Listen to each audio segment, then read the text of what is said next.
may selebrasyon, may handaan, may mga bisita. Pero bago ang araw ng salo-salo, yung nag-iimbita nagtatanong kung pupunta ka ba? Gusto kasi nilang malaman kung ilan ang dadalo. Kung ikaw ang host ng party, syempre ayaw mong mapahiya. Dapat, sapat ang handa, hindi kulang. Sapat rin dapat ang mga upuan.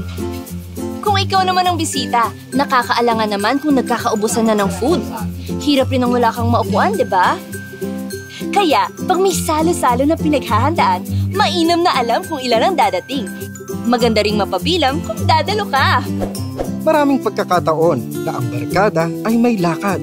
Pero bago ang araw ng biyahe, may nagpaplano ng lakad. Nagtatanong kung sino-sino ang sasama. Sa araw kasi ng biyahe, okay sana kung may sapat na sasakyan. Kasya lang ang mga kasama. Pero pag may hindi nagpasabing sasama, tapos sasama din pala, iba problema kung di magkasya sa sasakyang hinanda. Alangan namang umalis kayo na may mga gamit na iiwan. Hindi rin maganda na tutuloy sila at maiiwan ka. Problema naman kung may nakasabit. Kaya sa pagplano ng biyahe, magandang alam ang bilang ng mga kasama. Mainam na mapabilang kung sasama ka. Sa maraming pagkakataon, tama ang preparasyon kung tama ang bilang. Parang ganyan, kaya may census. We are the friendly enumerators. Mula sa Philippine Statistics Authority.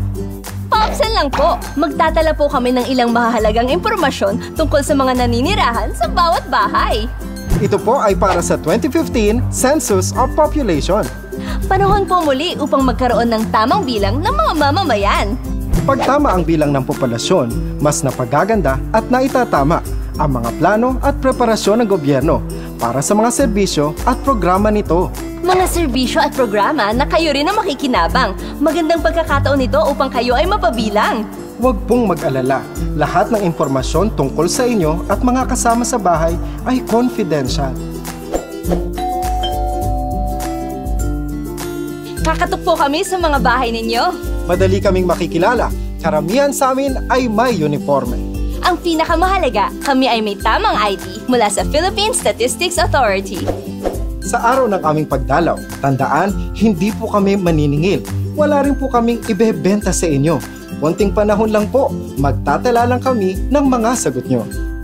Karamihan sa mga tanong namin ay para mailista ang inyong mga pangalan, edad, trabaho at ilan pang mahahalagang mga bagay. Aalamin din po namin kung ilan kayong naninirahan sa bahay.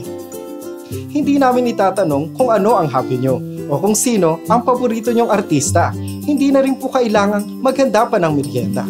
Ayaw po namin kayong maabala masyado. Ayan, magkita-kita po tayo sa bahay nyo. We are the friendly enumerators. Papsen lang po. Magpa-census, mapabilang. Excuse me, pwede rin ba mapabilang ang aso ko? May pusa rin ako.